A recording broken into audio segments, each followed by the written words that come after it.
Jauh di balik kabut Gunung Salak, ada sebuah surga tersembunyi bernama Kebun Abadi.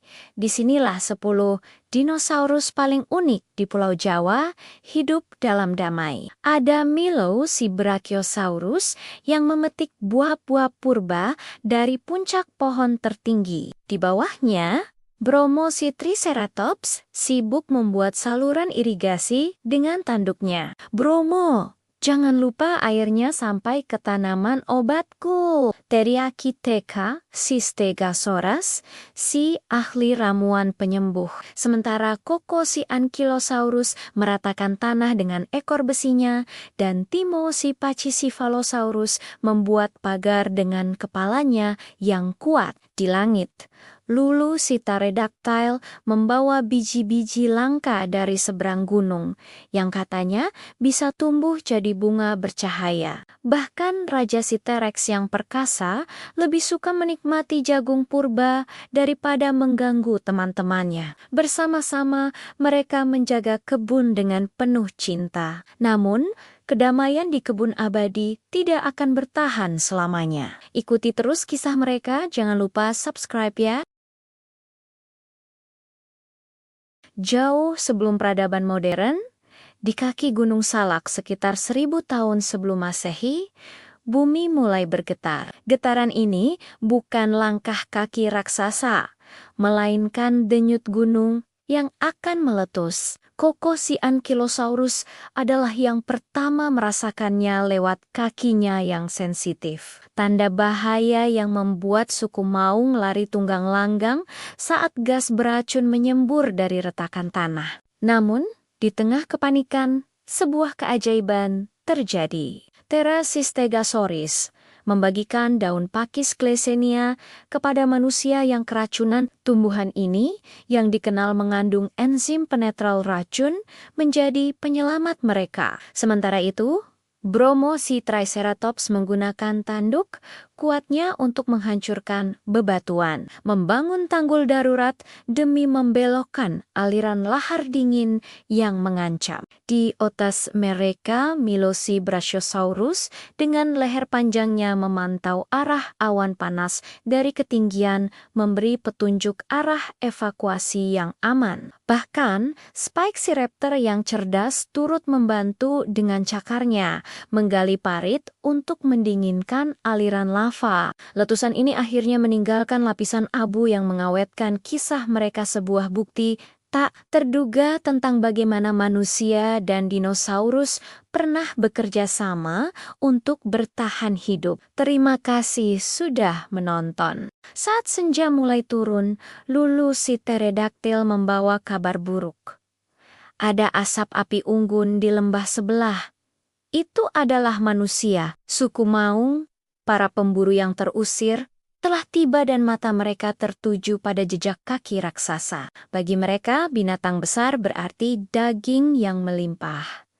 Para dinosaurus panik, mereka membangun benteng, mencoba menyembunyikan kebun ajaib mereka. Tapi Roja, si T-Rex, punya ide lain. Dia ingin mencoba bicara dengan manusia dengan bantuan Mika si Parasaurolophus yang bisa meniru suara. Malamnya, mereka menyelinap ke perkemahan manusia. Mika pun bersuara, meniru suara roh gunung. Tapi manusia tidak tertipu. Mereka menyerang raja dengan batu. Raja mengaum kesakitan. Dan Mika lari ketakutan sambil menjerit. Suaranya membangunkan seluruh hutan. Dan para raptor pun bergerak untuk menyelamatkan raja. Perang pertama antara dinosaurus dan manusia sepertinya tak terhindarkan. Tapi tunggu.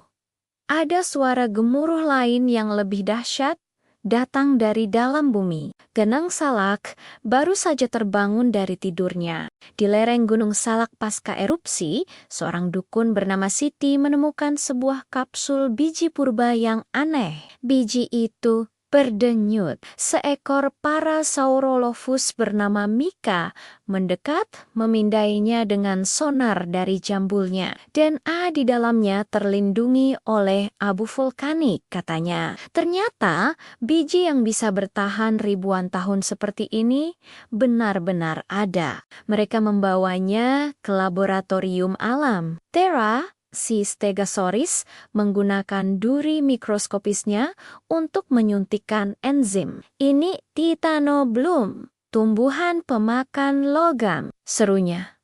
Benar saja.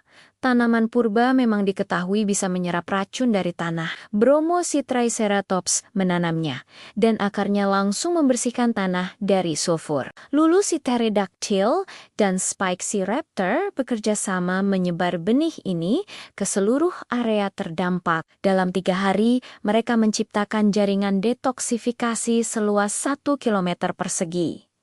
Ini seperti bioremediasi, tapi versi prasejarah. Siti bahkan menemukan cara mengekstrak DNA dari biji purba ini menggunakan air panas geotermal dan serat pakis. Dengan bantuan Raja Siterex yang mengawasi kualitas udara, mereka memulai proyek kebun anti bencana. Sebuah simbiosis luar biasa antara manusia dan dinosaurus untuk memulihkan bumi.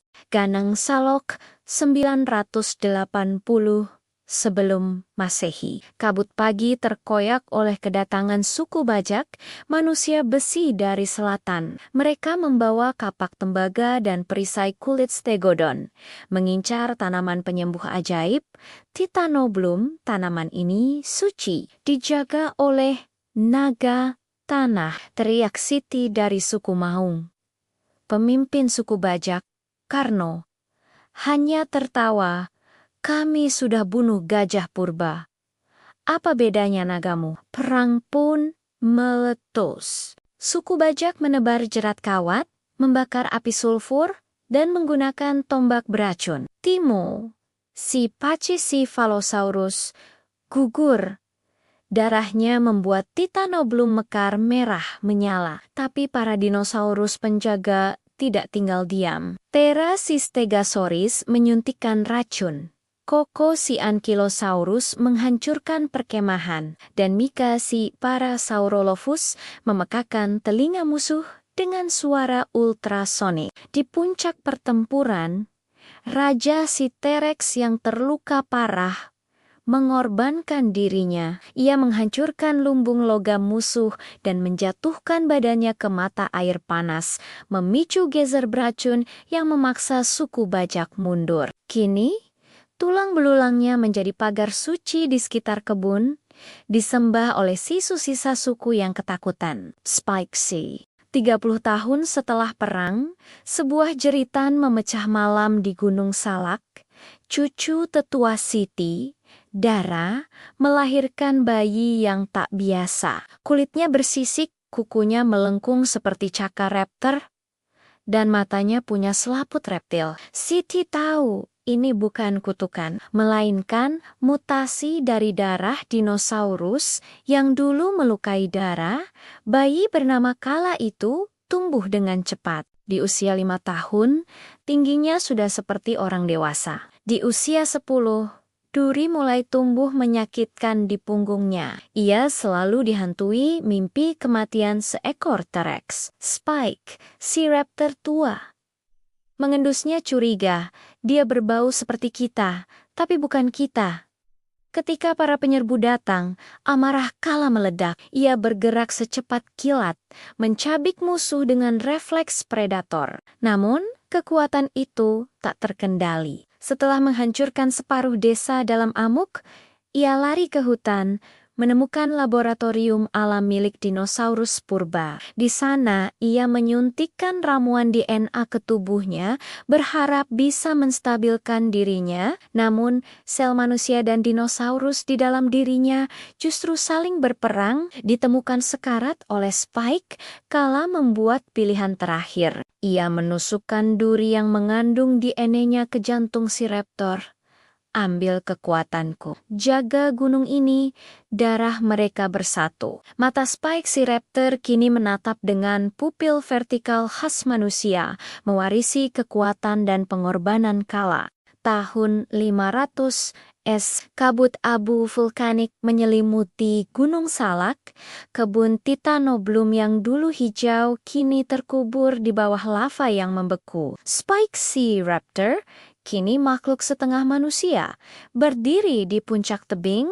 Di tangannya tergenggam kristal berisi DNA hybrid cola. Ia adalah yang terakhir dari eranya. Suara merdu Mika si Parasaurolophus telah tiada. Langkah berat Bromo si Triceratops pun lenyap. Suatu malam, Spike bermimpi. Ia melihat Kala, tapi dengan mata kosong dan sisik hitam. Mereka datang dari dalam gunung, bisik Kala. Spike terbangun.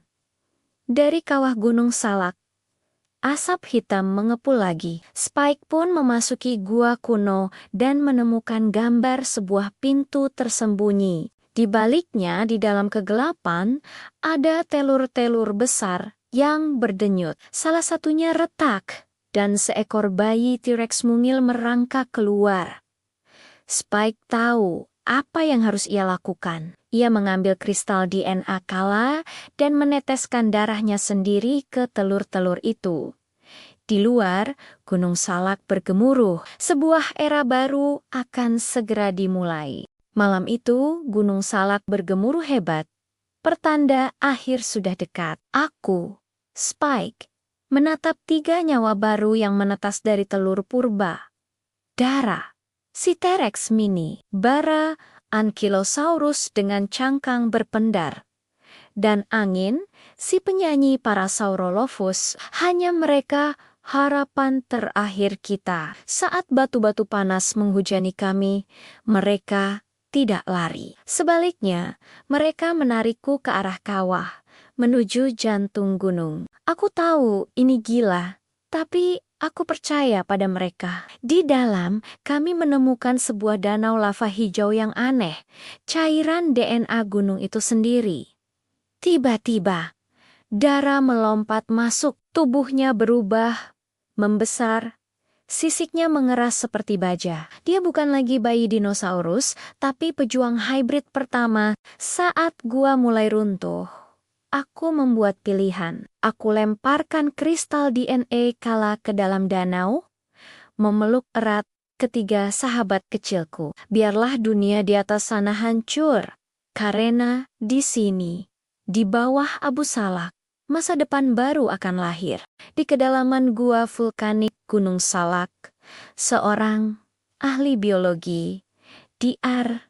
Aisyah Rohman, menemukan fosil yang mustahil, raptor dengan tulang belikat manusia dan kulit yang masih elastis. Saat lututnya yang terluka berdarah, sesuatu dari kegelapan menjilat lukanya. Ternyata mereka bukan fosil. 3 makhluk purba yang bangkit kembali mengintainya.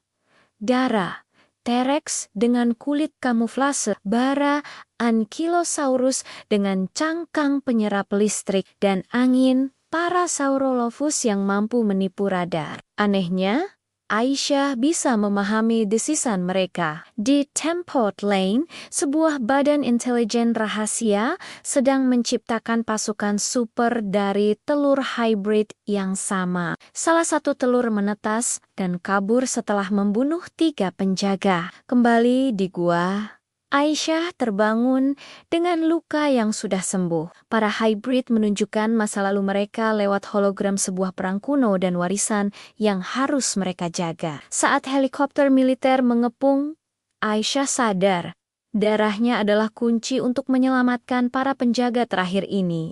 Gerbang batu purba terbuka, menyingkap ruang stasis kuno. Di dalamnya sesosok hybrid manusia raptor bernama Spike terawetkan dalam kristal, bersama 12 telur Titanoblum yang berpendar. Prasasti raksasa terukir. Hanya darah penjaga yang suci dapat membangunkan kami saat menyentuh prasasti. Telapak tangan Aisyah bersinar biru, mengungkap takdirnya sebagai keturunan penjaga. Kristal pecah, Spike bangkit, matanya tertuju pada Aisyah. 5.000 tahun ia menunggu. Aisyah menunjukkan data proyek Naga, rekaman penyiksaan hybrid dan peta serangan militer. Perang terakhir tak terhindarkan. Di KWDR, Richard memimpin pasukan cyborg, namun Gunung Salak bangkit melawan. Para hybrid bertarung dengan kekuatan alam. Panik, Richard memerintahkan bom neutron dijatuhkan. Gunung adalah ibuku. Aku akan kembali, bisiknya sebelum ledakan putih menyilaukan segalanya. Saat Aisyah tersadar, gunung telah mengubur pasukan musuh. Di tangannya sebutir biji titanoblum berdenyut. Darah mendekat, membawa fragmen cakar Spike yang telah menjadi permata. Dia akan kembali, tapi tugas mereka baru saja dimulai.